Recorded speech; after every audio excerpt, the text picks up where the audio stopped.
Matter of fact, I'm going to take a picture of my little rig because it's funny. It's not where I sit. It's not what I do. And after thinking about this, I thought of another way to do it, but I spent half the day rearranging to like have gear in the background. And yeah, I don't know. It looks lo-fi back there. I was going to wear a whole bunch of resume on ropes, loads of laminates, just, right. Like 50 of them and just like a big gold chain. And anyway, look, there's no reason this can't be fun.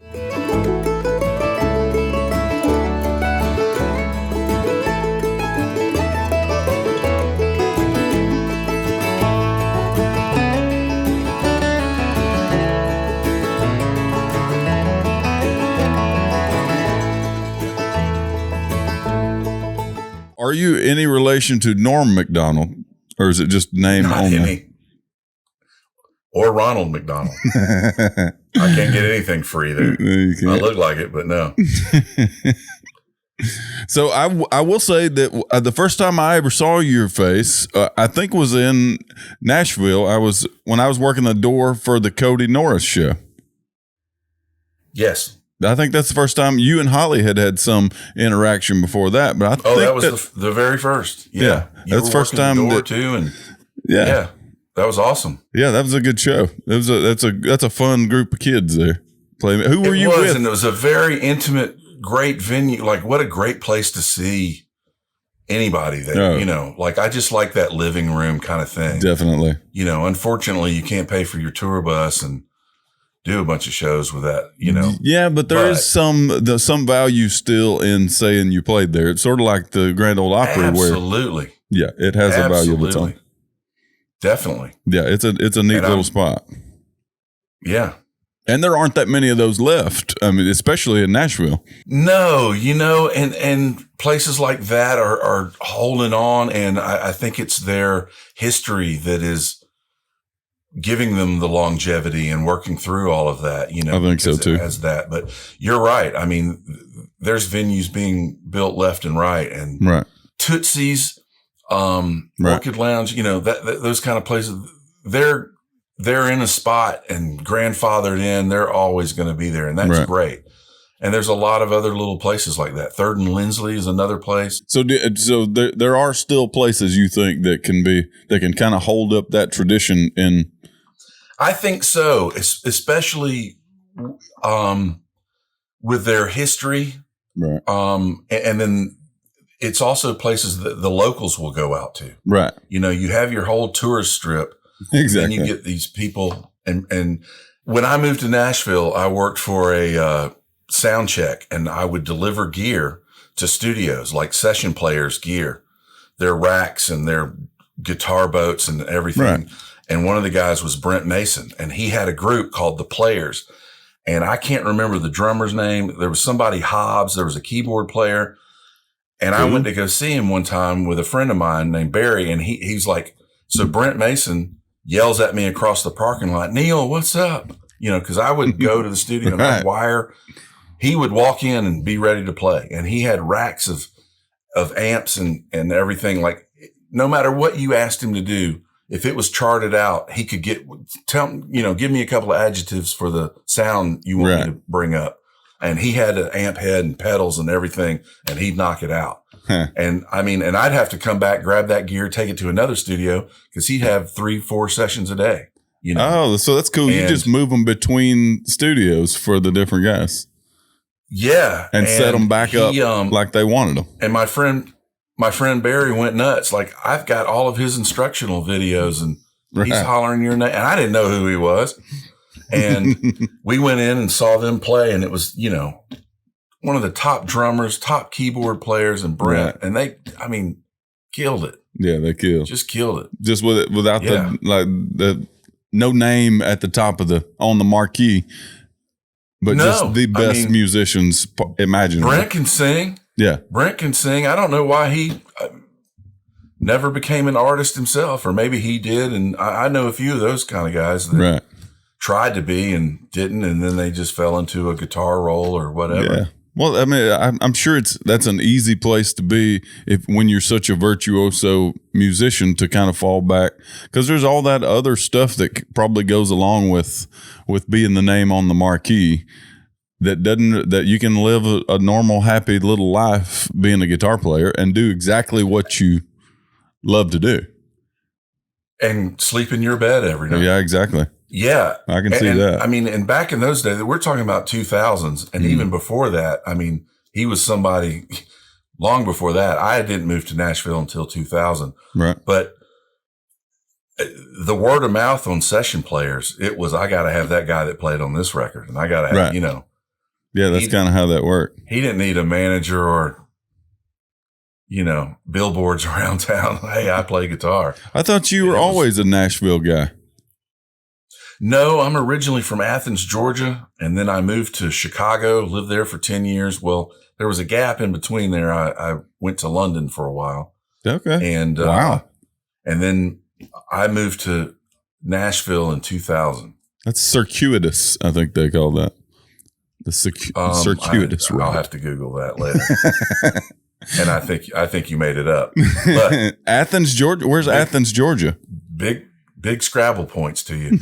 Athens, Georgia is northeast of Atlanta. It's where the University of Georgia is. Oh, okay. That's where I've heard the name. Bulldogs. That's exactly what it is. Yep. So put on the map musically by the B-52s and REM and Pylon and a bunch of other bands. Mm-hmm. Yeah, that's good musical stock there. So what years were you there? In where? Athens? Yeah. What years of your life? Born and raised. I left in, I was born in Gainesville, which is a few miles up the road, but lived in Athens all my teen years. And I moved away at 21 to Chicago. Neat. And then you stayed in Chicago. That's crazy. I thought you were a Nashville guy. You just seem like a Nashville guy. I don't know what that means, but okay. I don't know either. It's not insulting. It wasn't meant to be. No, not at all. I mean, I was a club DJ, and which is what took me to Chicago. Well, how many hours is this going to be? Because I can go on and on and on. Club DJ. I did music, and I was working with a rapper who became Colt Ford. Oh, that's awesome. He was my best friend growing up. And, really?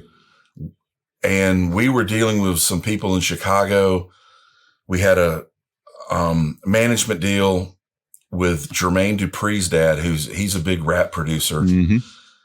And it was through the people that we met in Chicago that brought me up there. And that didn't last very long. I started another band, and I didn't think I had the skills to DJ up there, but I became a big time DJ.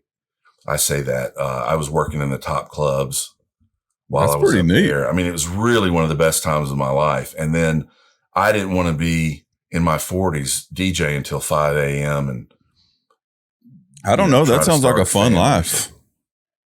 Sorry? That sounds fun. It was, and it was a great time to be there. Now I wouldn't even hardly go visit somebody in Chicago now. But, well, yeah, I can see that. But you can DJ anywhere. So, yeah. True. But I wanted to get out of that whole thing. And I had started working for some sound companies in Chicago. There was a gap in there too, where I moved back to Georgia and was on radio. I did, and there was even a period where it was a rock station, and I DJ'd midnight till 6 a.m. And then there was a period where, so this girl quit, and I did all of their sales graphics on computer because I knew how to do that with Photoshop. And it was a program called, not Pages, but it was something else. But anyway, so there was several months where I would jock from midnight till 6, come back at noon, and work till about 7, go home, sleep, be back on the radio. But then I would track my show on Thursdays to fly out on Friday to DJ in Chicago on Friday and Saturday, to fly back on Sunday to be on the air by 11 back in Georgia to jock and start that whole week over. And talk about taxing. Yeah, but it still sounds like a fun little life. I mean, it beats digging a ditch or something like that. I was younger and it was a young man's game and I could do it. Yeah, DJing seems like that. So I kind of heard you say something about London in there. Yes. So, my grandfather passed away and my grandmother, he was a serious diabetic, and my grandmother wasn't able to travel because of that. And so she said, would you like to go to, take a trip on the QE2 with me? Cause I was that guy to just go. And so we took a trip on the QE2 out of New York to Southampton, England.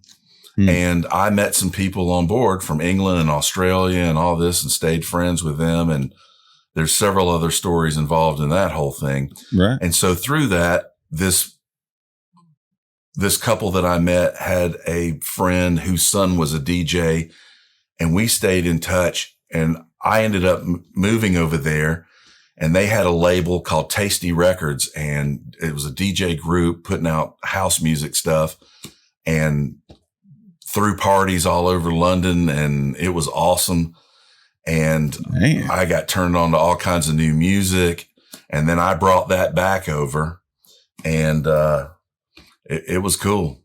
That's neat. And the only reason that I didn't stay was the club guy that I started working for in Athens, in Georgia, said, don't go back to England. I want to open a club in Panama City. So stay here. And I did. And I never went to Panama City once. And one night he said, I guess I must have been moaning about it. Hey, when are we going to go look for spaces, Right. And he said, one day you're going to have to put your money where your mouth is. So I said, well, I can do that right now. And so I got a couple of guys together and started a group called Fungus. I could even pan over. I have the banner right here Fungus, on my wall. Huh? Let's see if I can.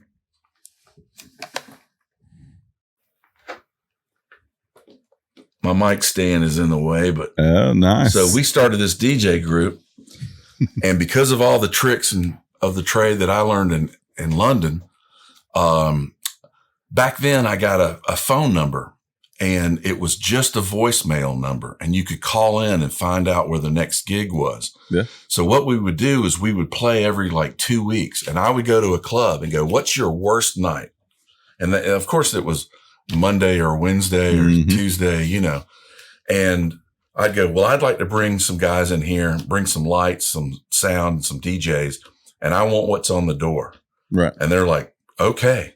And I mean, it was packed from day one. Really? Because 3 of the guys that I had were from Curacao. So they were, exchange students at the university, or, foreign students for the University of Georgia. And they were in this, this group of foreign students who loved house music. Mm-hmm. And this is 95. Wow. So they came out, because it was all, acoustic stuff and all that, which is great, but they didn't have any venue to go to with that. And I mean, it blew up straight away. We were in the paper. We were playing and every place we played, they wanted us to be residents. Can we do this every Friday and Saturday? Right. I mean, I can send photos and stuff of it because it's great. And I just recently spoke with one of the DJs that was in that group, and it killed. And so I made my point, and that guy tried to make amends with me. Can we do this at my club? Will you bring it down here? And I'm like, no, you told me to put my money where my mouth is. And I did. And I'm going to move back to Chicago or go back to England. Yeah. One or the other. And I went back to Chicago. So how'd you get from there so you're in Chicago doing house music. How'd you migrate back to Nash Vegas? Which I guess it wasn't that quite yet. So after the radio thing, so about 97, I was trying to break into radio, and I just wanted to get out of the club thing. Mm-hmm. I don't know why. I was just a bit burnt out about it, and music was going in another direction, and somewhat. I mean, I never had to give a demo. I never had to turn in anything. even though I didn't build up a name like some of these famous DJs have. And that was never an aspiration for me. Right. I went down and did the radio thing, and it didn't pay anything. I thought it was going to be WKRP in Cincinnati. Yeah. All you kids out there, Google that, look it up. Venus Flytrap and Dr. Johnny Fever. Mm-hmm. It wasn't like that at all. The program director was 18 and didn't know a third of the songs that were being played on the rock station. Really? And so, and because I jocked midnight till 6 a.m, I'd turn the computer off at 2 because I knew all the suits were asleep, and I'd start playing CDs, and people would call in, why don't you play this all the time? You know? Anyway, so I moved back to Chicago, and I'm like, not only am I going to go back to the clubs because they've been paying me to fly up here, right. I'm going to get a day job, and I want to learn audio. I want to get into other aspects of this whole thing. And I did straight away because the club that I'd worked for that kept flying me up, they had a company called Blue Audio that they rented their gear from. So the PA belonged to Blue Audio and they paid for it. So they're like, well, yeah, why don't you go work for Brian? So I got in touch with him who was running that. Interesting story about that is one day he sent me to my own club. Like there's a couple of bass cabinets the drivers need to be replaced. Right. So I crawled under the stage with a flashlight and some 18s. And I'm going to replace, in a drill, I'm going to replace these 18s because they were practically built underneath the stage. You couldn't just drag these out and do it. And, they were stenciled with Kiss all over it. And come to find out they were from 70s Kiss tour bass cabinets. That's neat. Yeah. Did you keep them? That was pretty cool. Was it on the drivers or just on the boxes? No. It was all over the cabinets. Yeah. So when I got to the cabinets and I'm going to put and I'm crawling close to them and dragging these 18s with me because I could pull them back underneath the stage and then replace them, on my side kind of thing. But like, and there were stickers and stencils just said Kiss. So I went and asked Brian because, oh yeah, those are old Kiss cabinets that I got. Cool. That's really neat. Club. So just about the DJ gigs, how you just book them as you just went in as the guy. When I see DJs like on TV, like they're they're like partly a rapper and partly a showman kind of thing. Was that the kind of thing you were doing? No, I was what they call a resident. So I had my nights at certain clubs, right, which was great because I could leave my records because back then I didn't go in with a laptop and a thumb drive. Right. I had to carry milk crates with records in them. Really? Or real cases, record cases. And there were places where I had to climb up a ladder or even have a hoist to bring all my gear up. But being a resident, I could leave them there. I did my nights, but I got called to do loads of other gigs. And the thing about me, again, not trying to be some big name DJ, there were times in the 90s, especially where there was all those, one hit wonder 90s rock bands. There was swing came back for a while. There was a time where I was in the VIP room at the China Club in Chicago and I started playing disco records and it blew up. Hey, I like disco. All over town, people started playing disco. And as a matter of fact, the club that I worked for later, there was a band called the Aphrodisiacs. The interesting thing about them, and they played on Thursday nights, and the Aphrodisiacs was some guy in LA put these bands together and cut these deals with these clubs. So there were, I don't even know how many, let's say 8 bands of Aphrodisiacs playing in clubs all over the country. Right. And they were all the Aphrodisiacs. A singer would go sometime and it was all disco and they would dress up and it was that's awesome. Cool. And, they would have a residency and live in town, but say a bass player would go, I want to leave Chicago for a little while. So they go swap with someone in LA or wherever. Right. And, New York. So they all had these kind of, I don't want to say an off night. Like usually it was a Thursday and that was a really cool thing. That's really neat. Did they have similar set lists? So my DJ. So, but I was from the disco thing. Yeah, so the disco. Yes. I was really known for Neil can pull it off, because I didn't. A lot of these big time DJs, you go to see them, and you're listening to what they want to do. You know, right. That's the whole thing. And that's the great thing about being a DJ in Chicago. When I was in Georgia, people would make requests and come up. And I mean, I even had this chart of rules, like, don't ask me to play something with a beat. Don't ask me to play something you can dance to. Why do you think I'm here? Why don't you, did you just walk in the door? You know what I mean? And so when I got to Chicago, they don't ask you. Nobody makes a request. They came to hear you, you know? Really? But I wasn't trying to really build a name for myself. So, but what I would do if swing was out, you know, like the Brian Setzer Orchestra came out, right? Big Bad Voodoo Daddy, all those bands, then I'd go do a night of that. And like industrial was a big thing. Front 242, Ministry. Yeah. I'll do a industrial set, you know, and someone would get me into, you know, club would call me up. Can you come do this? I'll do it. And I'll find it and I'll bring it, you know. Well, did you ever?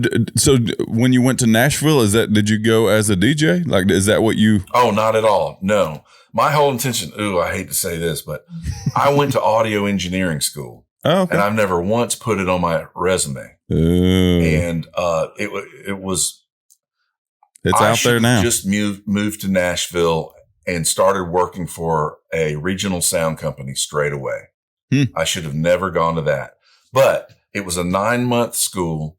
I was working for Soundcheck for a while. I got out of that, or once the school was over, I was the audio visual manager of I wasn't the manager at first. They didn't even have that, but I was an audio visual guy. There was only 2 of us at the arena. It was Gaylord Entertainment at the time. They called it the GEC and Gaylord Entertainment Center. It's now Bridgestone. And I was there for 3 years.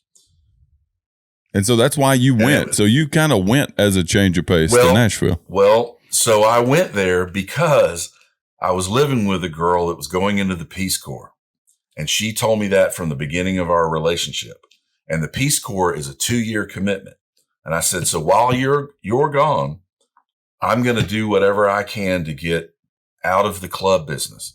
Because when you get back, I want to be able to go wherever you want to go. But I also don't want to be a DJ working till 4 or 5 in the morning and try to start a family or something. Well, I lived up to my end of the bargain. She didn't last very long in the Peace Corps and got sent back.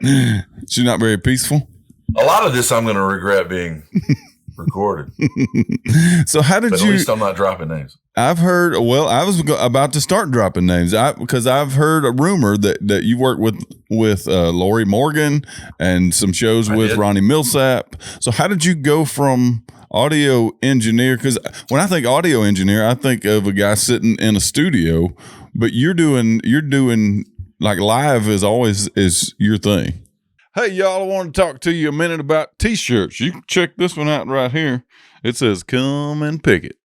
And I know y'all like that.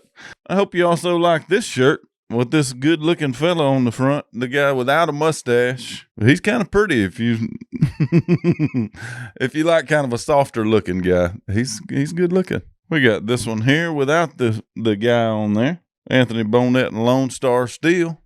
Then we got this one that says Anthony Bonnette and Lone Star Steel. It's a navy version. All these shirts have been upgraded to a new, softer style. We really like these new T-shirts. As you can see, I'm wearing one right now. And here's an oldie but a goodie Bonnette song. Any of y'all that know, if you know, you know. It's that kind of a thing.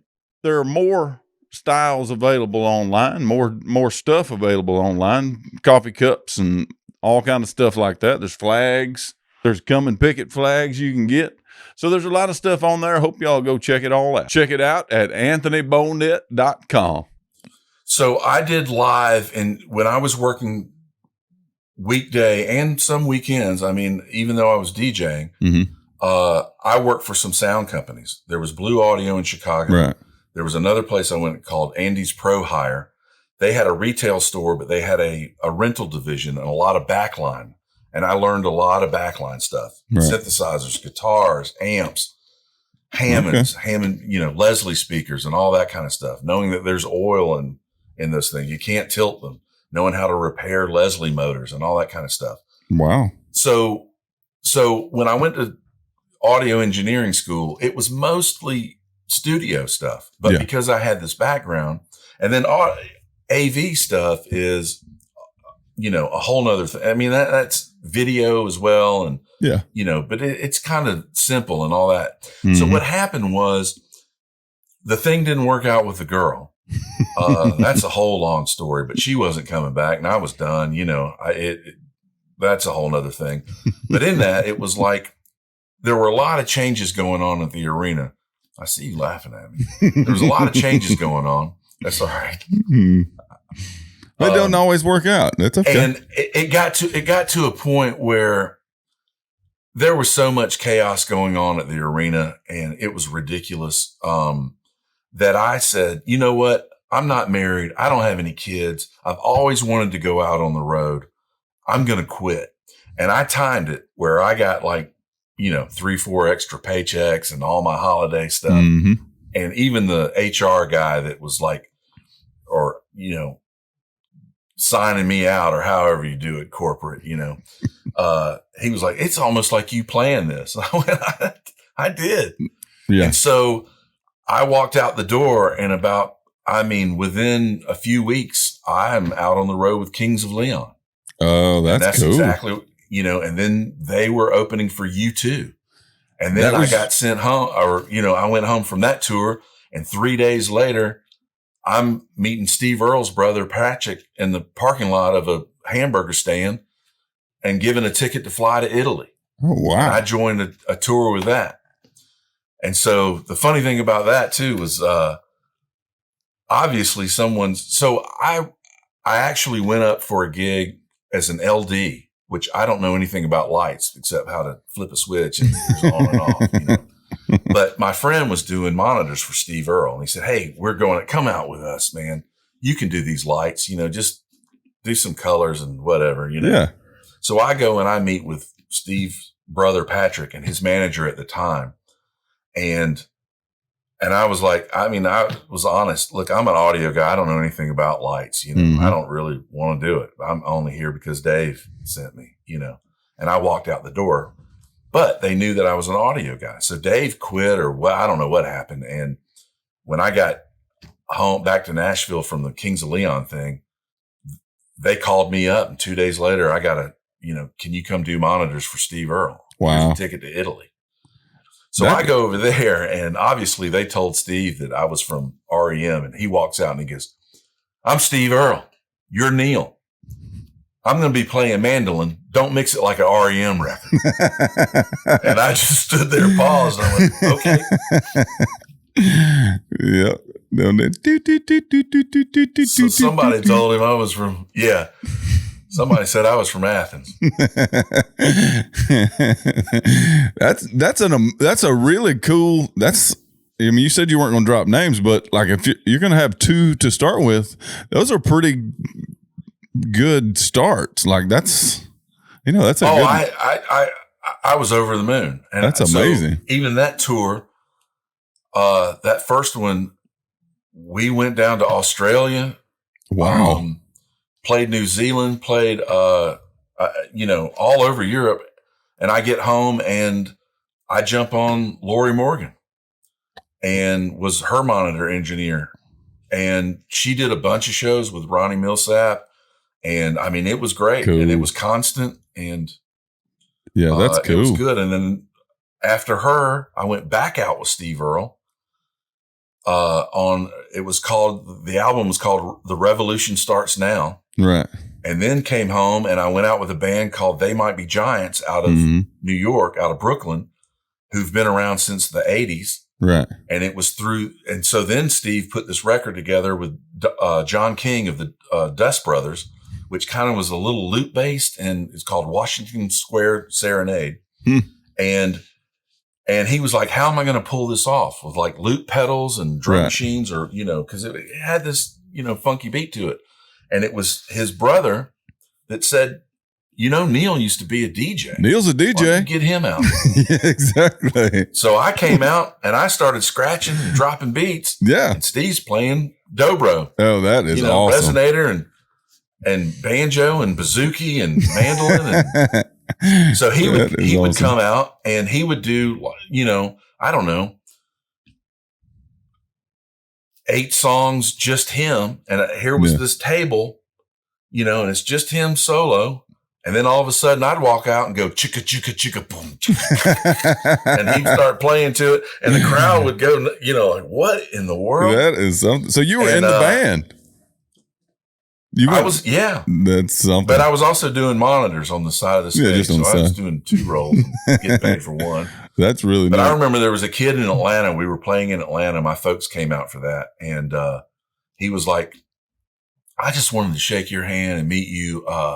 I got to be honest, I've been a Steve Earle fan for a long time, and I thought I was going to hate you. But I really dug it. And I was like, well, I want you to know that I didn't force myself on Steve. He brought me here. Right. So if you didn't like it, you can go talk to him about it. It's not my band. I brought him up, So I'm told there's a story about Billy Gibbons and Steve Earle that I'm supposed to get you to. Okay. Enthrall me with. I was telling your lovely missus some stories in sort of a pre-production. So the way I heard it was Steve was recording at Electric Ladyland, which was Jimi Hendrix's old studio in New York. And there's a compressor limiter called an 1176. It was by Uri. Okay. And which is made now by Universal Audio. And Uri was Universal Recording Engineers Incorporated or something like that. It was by Bill Putnam. And they're very, very famous. There's the black face and the silver face. Right. And they're called 1176s. So this guy comes down the hall and he's got like 5 of them on a dolly, on a hand truck. And he comes to the studio and he says, would any of you be interested in an 1176? And Steve Earle loves them. And he's like, I've got 4 of them. But Billy Gibbons is down the hall.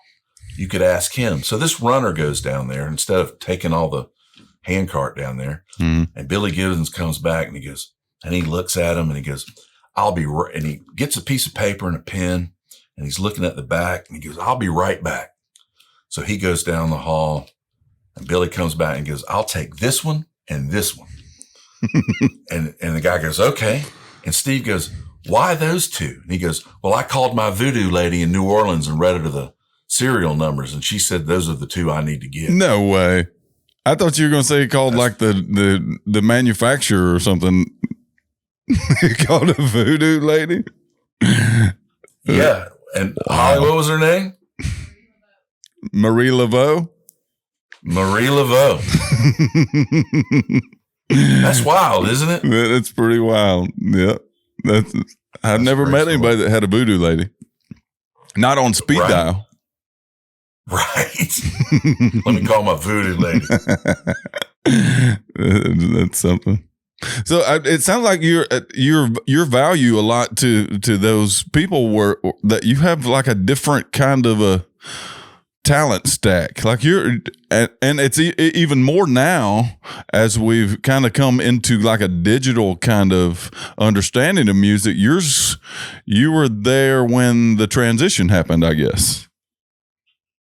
Yes, and I've found too that now, I mean, Steve Earle brought me out of my DJ retirement. I can't believe it came around full circle like that. I mean, I hadn't done anything like that, and right. That was awesome. And I'm performing. It was it was really great. And we went to 14 different countries. I was out for about a year and a half. Wow, and it was awesome.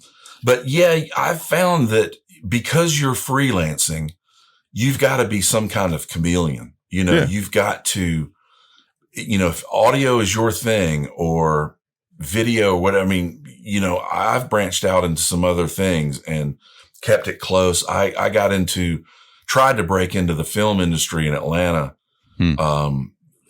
or as they call Yollywood, and you've just got to keep up with things. And, right. Again, be a chameleon. Yeah, it sounds like you're pretty good at that. So when everything started going digital, what year did that kind of happen, and how did you adapt? Gosh, I've got to say, for me, it was not that digital consoles weren't out already, but right. 2005, I think that's right. I was out with Lorrie Morgan, and she rented a Yamaha M7CL from Spectrum Audio here in Nashville. And they let me get it and take it home. And I had it in my kitchen, and I just was labeling things and going through it. And I'm going to do monitors on this thing. And that's really when it started for me. I mean, the Yamaha PM1D, which was a massive, arena console, and the PM5D, I think, was out then. And that's when it all, I had to jump into it. Right. And then there's companies like Digico out of England. And the great thing about Nashville is I called, I think it was Meyer Audio. They make speakers and stuff, Meyer Sound. They had an office in Soundcheck, and they had a D5 Digico console. And there was a band I was going out with that had that.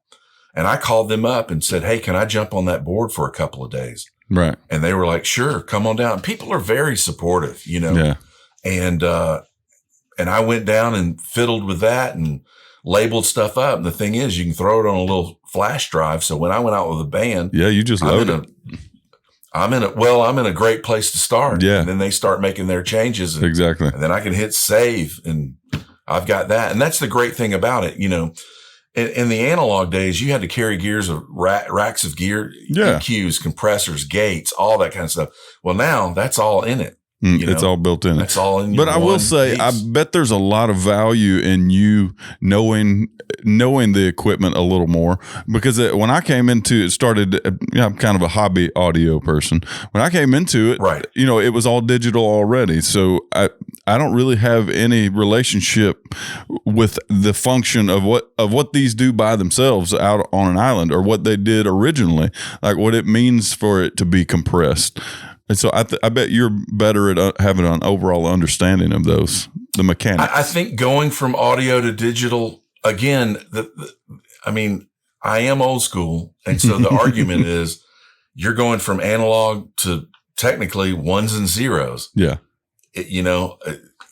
Almost an AI thing, Yeah. So I even know some old cats that, if they're not on an audio console and some outboard gear, they don't even want to mess with it, which they're only casting themselves out of a job, Well, yeah. But yeah, I think having the understanding, like even take an analog synthesizer where you've got knobs and dial, like filter controls, and there's a thing called ADSR, which is attack, decay, sustain, and release.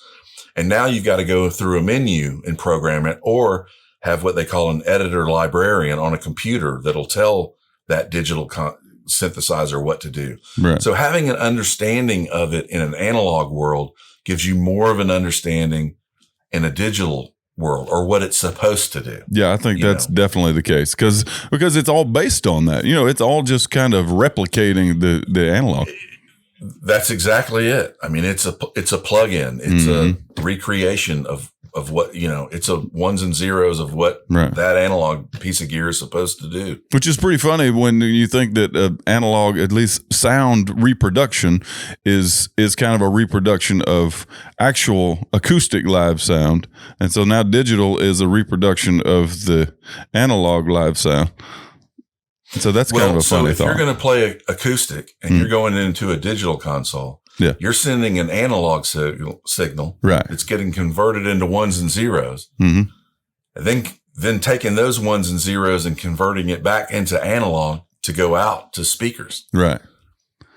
So I bet you're pretty good at schools of thought on that whole thing.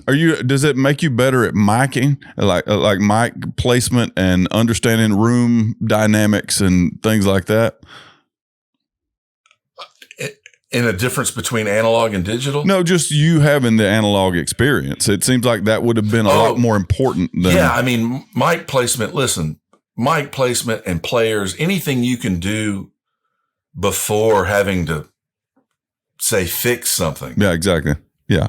You're ahead of the game. Right. You know, there's little that you have to do. If you've got a great player and, you know, they've got a great rig, even if it's just pedals and they're coming out to a signal, right. You've got a great drummer and a great room, you know, decent mics and can get good mic placement. Mm-hmm. There's not a whole lot of EQing and things that you have to do to it. You know, all of that you've got to know. And the thing now too, is everybody's going in ears, right? Where, you know, with monitors, you had to ring things out. Feedback is a nightmare. Well, I've been having issues with my in ears. It's getting really loud. Like during the show, it'll get more and more muddy, and I don't know if that's my ears or my actual ears, or if the mix is changing. So I'm struggling with that a little bit myself. So the in-ears are tricky too. I'm going to tell you two things of that too. I don't know what kind of in-ears you're using, but there's fatigue and the volume that you're using. Because the reason your ears make wax is it's a sound absorber. You're fighting that signal coming to you. So once that builds up too, things are going to get muddy, and it's muddy because it's that high end. That's the thing you're going to lose later in life. Your high so end. I need to protect that. And so that's why speech doesn't cut through and things like that. Right. I remember because I DJ'd, I would cup, say, these cans. I would have my left ear off so that I could hear my monitors. Right. And I went in to get my first set of molds in, that was 05, I think it was. Sure. E5s. And the person in Nashville doing the mold said, well, I part of the process is I'm going to check your ears. Right. And they put me through this whole thing. And sure enough, my left ear from DJing, it showed this curve of what I've lost. Really? And there were quite a few years. It was about, 1.5, 2K. It sounded like, tinfoil being scratched, like, right. If it was too loud, that seems to have come back because I don't have that anymore. And I also know to bring that out for me, but I haven't had that in years. Well, I mean, you can heal from some things, right? But I mean, all this stuff is a renewable resource, a non-renewable resource that like you're hearing in your teeth and all of us. So. Right. So I need to work on that. So do you have any advice for either me with my monitor sound to do that? I mean, to make should I be using floor monitors, or should I be, or are in-ears the way to go? That's your preference. It is. A lot of people still use monitors, or at least have side fills. Right. I was out with the Commodores last year. And were you really? Yeah. How awesome is that? One guy didn't use in-ears at all. It was all wedges across the front, right? Downstage. Right. And then they always had side fills. And the other used in-ears strictly. So it's your preference. And and so also with in-ears, some people use crowd mics and some don't. And there's an isolation from the crowd. Right. So they have crowd mics up. They also make in-ears now. And the ones now, I think they're up to like 8 or 10 drivers now. Right. And there are some with microphones on the side that you can dial. So it has an outside microphone that you can dial the ambient outside, noise separately. So that you're not separated. Yeah. I remember when in-ears became popular, there were people that fell because their equilibrium was off. Yeah. Because they were so isolated. It's strange. I usually do one in and one out. Yeah. And that's a big thing. And doing the one in, one out, some people like do it for certain songs. Right.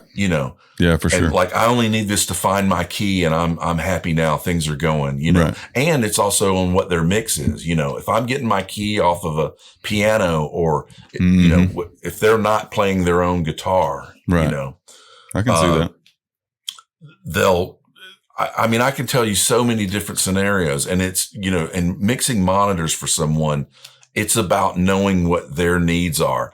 And then once I hear your mix for a while, I can kind of fix that during the show before you point at your mic and say, me up, I know where you are. Right. Or try to be. I think for me, what it's sounding like is like like everybody else is coming up, like where I'm losing the clarity on me. So I don't know. I'm worried that it's just fatigue. Well, it is. It's your ears clamping down. Yeah, for sure. That's what it feels like.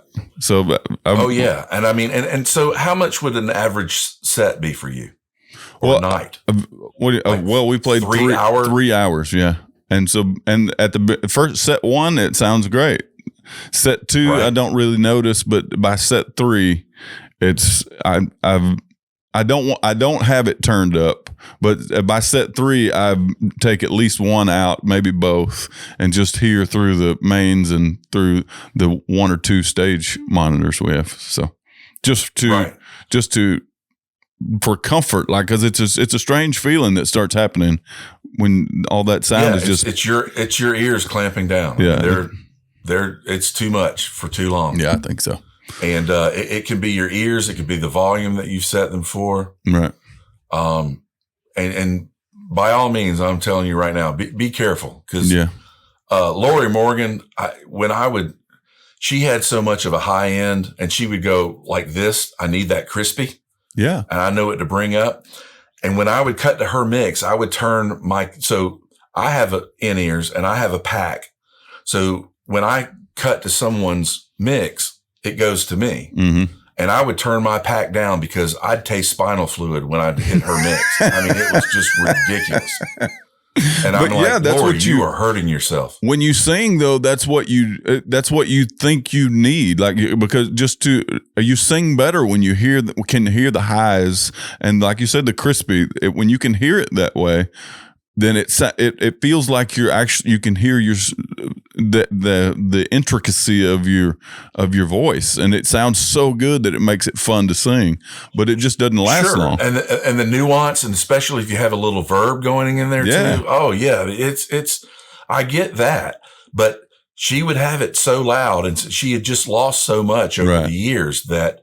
I mean, even with monitors probably and whatnot, and that she was compensating for that. And she would do this and like, oh my gosh, more, like I just felt like I need you to sign something that I'm not, responsible for hurting you. I'll give you what, right. I'll send it to you. But I mean, she needs to hear to sing too. I mean, that's what she does.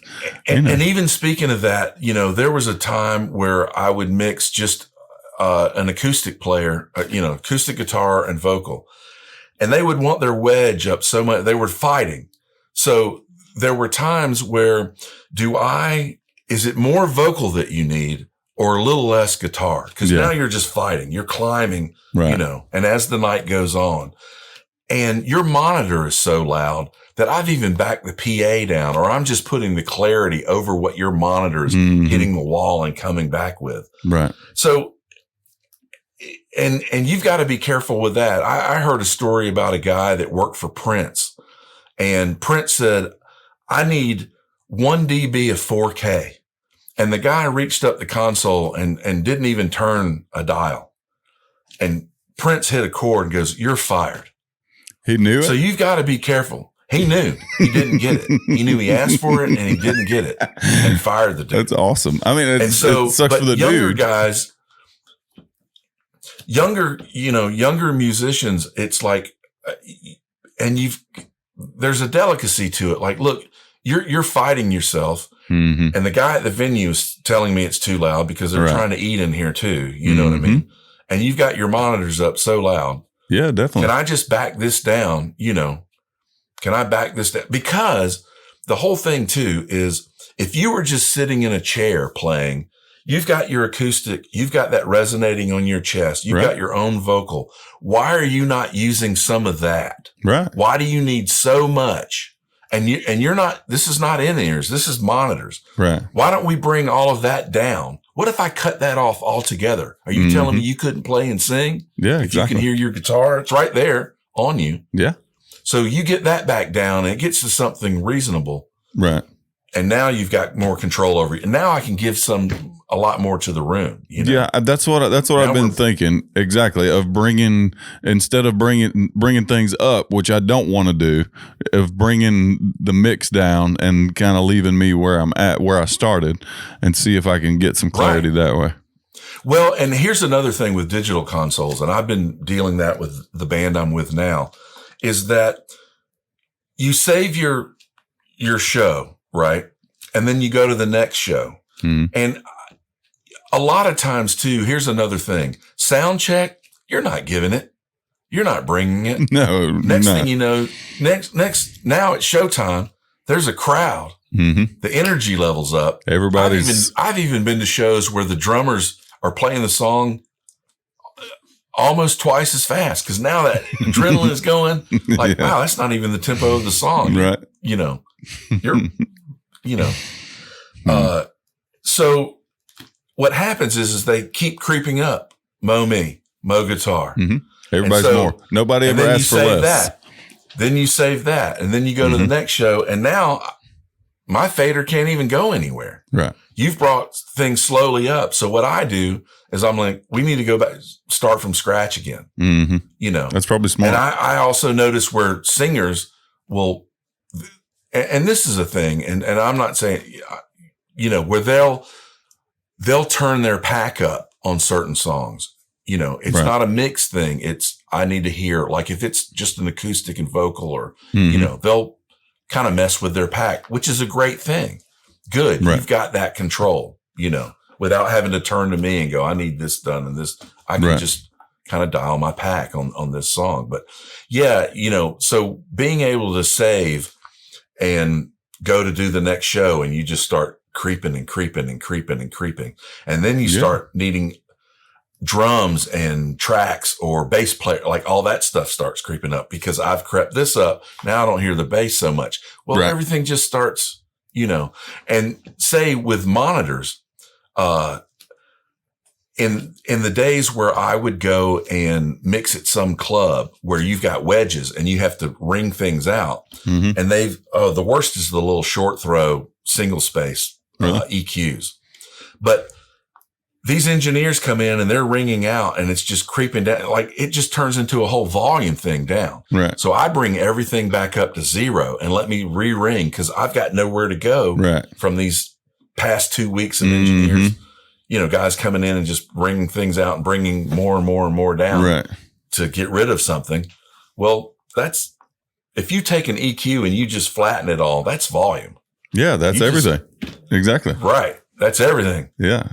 So if I've got nowhere to go, we need to get back up to here. So I guess your advice for our sound guy and for probably all sound guys would be to kind of start at bring it up to 0 and then maybe not for each show, but at least every few and to come back up. I would say so. And then also be honest with yourself. Like if you're pulling an ear and like you're telling me by the third set of a night, I'm hearing it this way. Right. Be aware of that. Let your sound guy know. Okay. Like I'm going to need this and I need that. And if pulling an ear is the thing that you need to do, you know, there's a pay attention to what you need. Right. And vocalize that.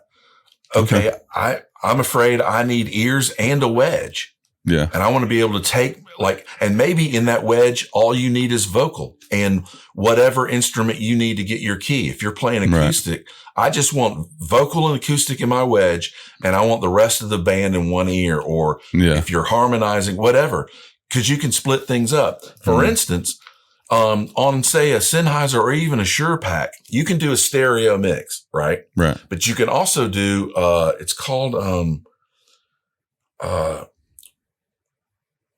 there are 2 buttons on your pack and it's called stereo focus. So what I've done with some band guys is it's almost like 2 separate mixes, 2 monos. It's not mono really, but what they'll do is they can hit a button and pan it to the left. Now it doesn't go to the left. It goes to the left mix into both ears. Okay. So on certain songs, they'll pan that that mix, where on this, I need these things. So go stereo left. Yeah, it is. But it's technically a mono thing. It's not, you're just panning to the mono side. So it's almost like you're getting two separate mixes. But when you're down the middle, it's your stereo mix of everything. That might be something. But I have more over here to the left and then more to the right, and you do a focus. Interesting. So I also heard through the grapevine that you have a funny story about a Dove Award. Would you feel comfortable telling that for the world? Yeah. Okay. I mean, is anybody going to come to my house and get me? I don't know. Michael W. Smith comes knocking on your door. That might be a problem. I actually did a show with him one time. Yeah. So they were hosting the Dove Awards at the arena when I was the audiovisual manager. And what they do is you come down, you get your Dove Award, and they give you what's called a dummy. It's the real award, but it's not engraved in any way, right? Who knew? And then you walk backstage, and you hold it up, and nobody can see that it's not your Dove Award. Well, then you walk backstage and you kind of hand in. I don't know why they do that, why they don't bring up your award. But then you go backstage and they give you your real one, and it's signed and, engraved and everything on the bottom. Interesting. Well, they left a box of dummies at the arena. And, so there was like 6 in a box, and I called them and like, you left this box of dummies, and, they didn't do anything. And after several months, I'm like, I'm taking one of these home. And I went home, and this is awful, but I took a labeler, like a P-Touch labeler, and I wrote "To Neil" for the song about Jesus, and put it on the bass. Okay. And I had it on I had a house that had like a faux, chimney, Yeah. And I had it sitting on the top, and a friend of mine who's a guitar tech for Garth Brooks and Jimmy Fortune came over, and Jimmy Fortune's been up like 2 or 3 times by this time for a Dove Award and didn't win. Okay. And we were going fishing, and they came to pick me up, and I had all my gear, my tackle and my rods, and they came in the house, and all of a sudden I look back and Jimmy's just staring at my Dove Award. And I'm like, and I kind of froze, and I'm like, well, Jimmy, you can have it. You can peel the little label thing off if you want. He's like, no. But you could just hear his kind of pain of like, I want it legitimately, Yeah. I'm like, well, you deserve one. And Scott was kind of, oh man, and also I got the stare from when my grandmother saw it, and I wrote to the, I bet you song did. about Jesus. Oh, she frowned on that for sure. Yep. That reminds me of that meme where But Jesus is looking around the corner saying, I saw that. You seen those? Right. Exactly. Yeah. And I still have it. You still do? You should get it really engraved. To say what? I don't know. What should have been given to Jimmy Fortune. Yeah, it could have been. Yeah, Jimmy Fortune touched.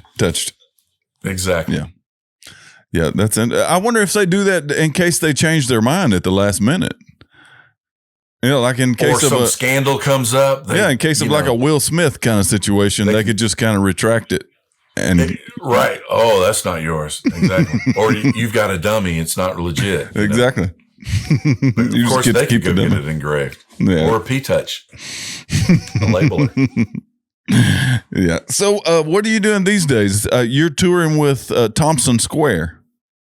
I'm with Thompson Square right now. They're awesome. Yeah. And Shauna super talented. Thompson just is releasing a new album that you'll love. I know you will. And many people will. It's a real 60s, 70s Waylon. I mean, she went back to real country. Yeah. And it's awesome. And they've started doing more of her songs in their show together. Really? And she should be touring soon on her own. And cool. Hopefully I'll be involved with that. I mean, it's going to be the same band and everything. Maybe with your turntable set up. Yeah, right. But it's really good, and and they're great to work for. Are they? And they seem like great people. So back in 2019, I ran front of house. I was kind of a fill-in guy, but I did quite a few shows. But I was doing front of house for them in 2019. Then the pandemic hit, and Kiefer is also a comedian. He's got a show coming up soon at Zany's here in Nashville. I didn't know that. And so she was going to start working on her solo record, and he was working on that. Mm-hmm. And obviously the pandemic hit and whatnot. And then it was kind of by accident that I got called up. They brought in a guy that was with them back in their earlier days when they were opening for Luke Bryan, and from back in like 2016, I think it was. Right. I may get a lot of this wrong, but anyway, they brought him in, and he called me up like, I need you back in too. Cool. And, you know, especially the thing about monitors or even them bringing, Jeff Redwine back in, who's now their TM, and he's doing front of house, but he did both for them back in the days too. You know, being comfortable with someone is a big thing, and having a personal rapport. Oh, definitely. And being comfortable and knowing that they're there and they've got your back. No doubt. With monitors, especially. Filling in is kind of, especially monitors. And, you know, being a fill-in guy, you know, that's a bit against you. Yeah. You know what I mean? Yeah. They don't know you. Because they don't know what they're going to. Yeah. They don't know what the eye contact means, and they don't know, you know, you don't know what to expect. Hand signals. Yeah. There's loads of little factors in there. And the quicker you can learn those and get them comfortable. Definitely. Is a big thing. But, you're hoping that to do that with her. What about when that, what about whenever that 10-year tour wraps up? Then what's your plans after that? Nursing home, maybe. I don't know. Nursing home. That seems like a good spot to land. Oh, wait a minute. DJing in a nursing home. Hey, they would love it. Right. I've played in a lot of nursing homes, and they love it when you're there. There's no. Wow, I'm on to something there. It brings a lot of joy to my heart to go to those places. Those are good people that are so happy that you're there. Maybe skating rinks will come back around too. Hey, my brother-in-law is a championship level skater. He's a redneck from Jump Street, but he can skate. So he's got speed skates with the wheels that light up and everything. Hey, he can do it. It's something to see. He didn't play any hockey. Usually, manly bearded men like him played hockey, but there ain't no hockey around here. He's just a skating rink kid with wheels. Yeah, it's cool. Is that what we're talking about? Yeah, yeah. Not in a row. My parents wouldn't get me any. I had to wear the rentals that are brown with a little orange stopper, and none of the girls would skate with me because of it. Yeah. If you didn't have speed skates, you were sitting alone at the couples only skate. Yeah, I was 6'4", 120 when I was 13, so skates just made it worse. Like then I was 6'9", 120. So it's a little weird. Right.